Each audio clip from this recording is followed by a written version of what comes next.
بسم اللہ الرحمن الرحیم۔ کیا آپ نے کبھی سنا ہے کہ ایک ننھے بچے کے پیر کی ٹھوکر سے پانی پھوٹ پڑا ہو، یا کوئی جنگلی اونٹ جو سب پر حملہ کرتا تھا وہی اونٹ ایک بچے کے سامنے سر جھکا دے اور سیدھا راستہ دکھا دے؟ یہ کوئی عام بچہ نہیں تھا، یہ وہی نور تھا جس کی روشنی سے پانی بھی جھک گیا، پیڑ بھی جھک گئے اور راہبوں کی آنکھیں چمک اٹھی۔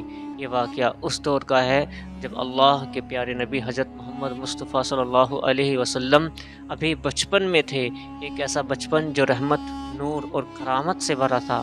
اس عمر میں بھی آپ سے ایسے چمتکار اور نشانیاں ظاہر ہوتی تھی جو آنے والے وقت کے آخری نبی صلی اللہ علیہ وسلم کی ہونے کی گواہی دے رہی تھی۔ یہ کہانی صرف ایک سفر کی نہیں بلکہ اس نورانی سچائی کی جھلک ہے جو پوری دنیا کو روشن کرنے والی تھی۔ آئیے شروع کرتے ہیں شام کا سفر۔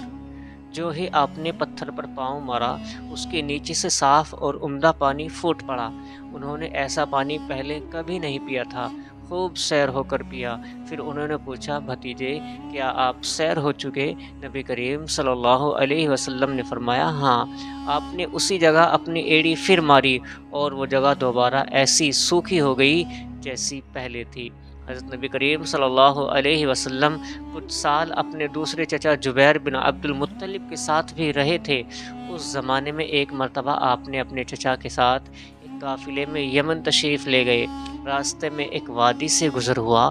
اس وادی میں ایک سرکش اونٹ رہتا تھا جو گزرنے والوں کا راستہ روک لیتا تھا، مگر جو ہی اس نے نبی کریم صلی اللہ علیہ وسلم کو دیکھا تو فوراً بیٹھ گیا اور زمین سے اپنی چھاتی رگڑنے لگا۔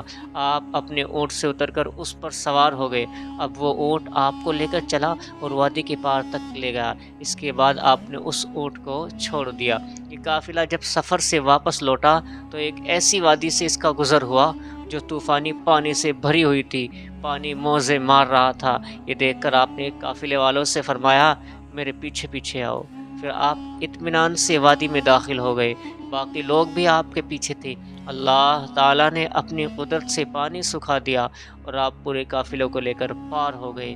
قافلہ مکہ پہنچا تو لوگوں نے یہ حیرت ناک واقعات بیان کیے۔ لوگ سن کر بول اٹھے، اس لڑکے کی تو کچھ شان ہی نرالی ہے۔ ابن شام لکھتے ہیں، بنو لہب کا ایک شخص بہت بڑا قیافہ شناس تھا، یعنی لوگوں کی شکل صورت دیکھ کر ان کے حالات اور مستقبل کے بارے میں اندازہ لگایا کرتا تھا۔ مکہ آتا تو لوگ اپنے بچوں کو اس کے پاس لاتے۔ جب وہ انہیں دیکھ کر ان کے بارے میں بتاتا تھا، ایک بار یہ آیا تو ابو طالب آپ کو بھی اس کے پاس لے گئے۔ اس وقت آپ نوجوان لڑکے تھے۔ قیافہ شناس نے آپ کو ایک نظر دیکھا، پھر دوسرے بچوں کو دیکھنے لگا۔ فارغ ہونے کے بعد اس نے کہا، اس لڑکے کو میرے پاس لاؤ۔ ابو طالب نے محسوس کر لیا تھا کہ اس نے ان کے بھتیجے کو عجیب نظروں سے دیکھا، اس لیے وہ آپ کو لے کر وہاں سے نکل آئے۔ جب قیافہ شناس کو معلوم ہوا کہ آپ وہاں موجود نہیں ہیں تو چلانے لگا، تمہارا برا ہو، اس لڑکے کو میرے پاس لاؤ جسے میں نے ابھی دیکھا ہے۔ اللہ کی قسم، وہ بڑی شان والا ہے۔ ابو طالب نے نکلتے ہوئے اس کے الفاظ سن لیے تھے۔ ابو طالب نے تجارت کی غرض سے شام جانے کا ارادہ کیا، یعنی کہ نبی کریم صلی اللہ علیہ وسلم نے بھی ساتھ جانے کا شوق ظاہر فرمایا۔ کچھ روایت میں آیا کہ آپ نے خاص طور پر جانے کی فرمائش کی۔ ابو طالب نے آپ کا شوق دیکھ کر کہا، اللہ کی قسم، میں اسے ساتھ ضرور لے جاؤں گا۔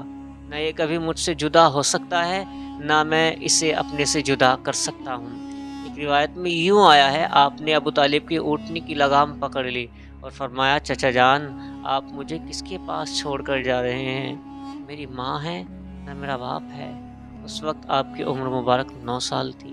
آخر ابو طالب آپ کو ساتھ لے کر روانہ ہوئے، آپ کو اپنی اونٹنی پر بٹھایا۔ راستے میں عیسائیوں کی ایک عبادت گاہ کے پاس ٹھہرے۔ خانقاہ کے راہب نے نبی کریم صلی اللہ علیہ وسلم کو دیکھا تو چونک اٹھا۔ اس نے ابو طالب سے پوچھا، یہ لڑکا تمہارا کون ہے؟ اس نے جواب دیا، یہ میرا بیٹا ہے۔ یہ سن کر راہب نے کہا، یہ تمہارا بیٹا نہیں ہو سکتا۔ یہ سن کر ابو طالب حیران ہوئے، بولے، کیا مطلب؟ یہ کیوں میرا بیٹا نہیں ہو سکتا والا؟ اس نے کہا، یہ ممکن ہی نہیں کہ اس لڑکے کا باپ زندہ ہو، یہ نبی ہے۔ مطلب یہ تھا کہ ان میں جو نشانیاں ہیں وہ دنیا کے آخری نبی کی ہیں، اور ان کی ایک علامت یہ ہے کہ وہ یتیم ہوں گے، ان کے والد کا انتقال اسی وقت ہو جائے گا۔ جب وہ پیدا ہوں گے۔ اس لڑکے میں آنے والے نبی کی تمام نشانیاں موجود ہیں۔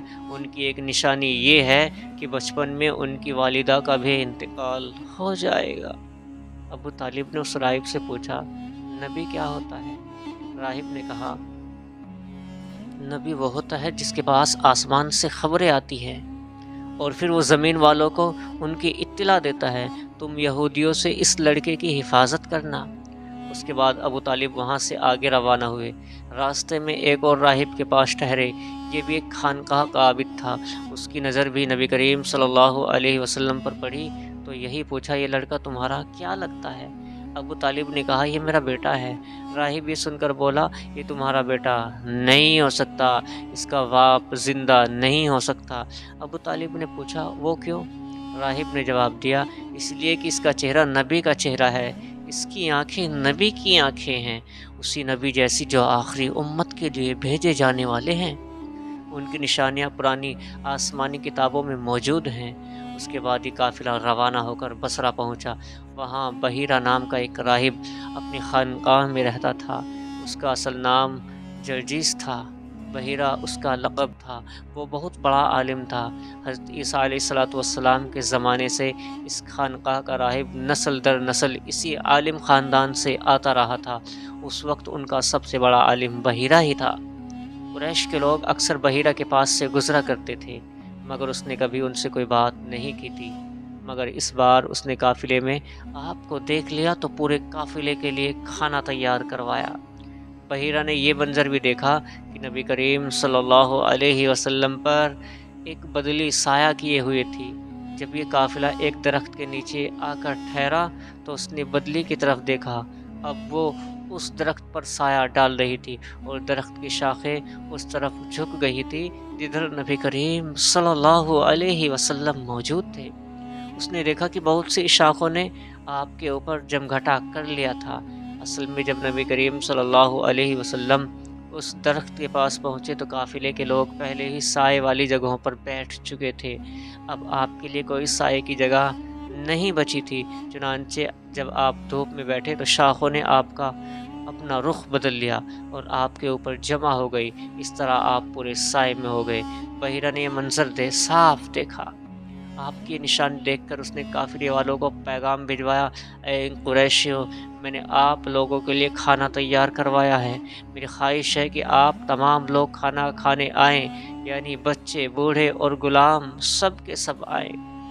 بحیرہ کا یہ پیغام سن کر قافلے میں سے ایک نے کہا، اے بحیرہ، آج تو آپ نیا کام کر رہے ہیں، ہم تو اکثر اس راستے سے گزرتے ہیں، آپ نے کبھی دعوت کا انتظام نہیں کیا، پھر آج کیا بات ہے؟ بحیرہ نے جواب دیا، تم نے ٹھیک کہا، لیکن آج تم میرے مہمان ہو اور مہمان کا اکرام کرنا بہت اچھی بات ہے۔ اس طرح تمام لوگ بحیرہ کے پاس پہنچ گئے، لیکن اللہ کے رسول صلی اللہ علیہ وسلم ان کے ساتھ نہیں تھے، انہیں پڑاؤ میں ہی چھوڑ دیا گیا تھا، یعنی کہ وہ پڑاؤ کی حفاظت کر رہے تھے۔ وہ سفر ختم ہوا، مگر اس راستے کی مٹی میں آج بھی وہ نور باقی ہے جہاں نبی پاک صلی اللہ علیہ وسلم کے قدم مبارک پڑے تھے۔ جس اونٹ نے سر جھکایا، جس پیڑ نے سایہ دیا، جس پانی نے ابل کر سلام کیا، وہ سب اس بات کے گواہ ہیں کہ یہ کوئی عام بچہ نہیں تھا، یہ وہ نور تھا جو پوری دنیا کے لیے رحمت بن کر آیا صلی اللہ علیہ وسلم۔ اور آج جب ہم اس واقعے کو سنتے ہیں تو دل سے بس ایک ہی آواز نکلتی ہے، سبحان اللہ، کیا مبارک سفر تھا۔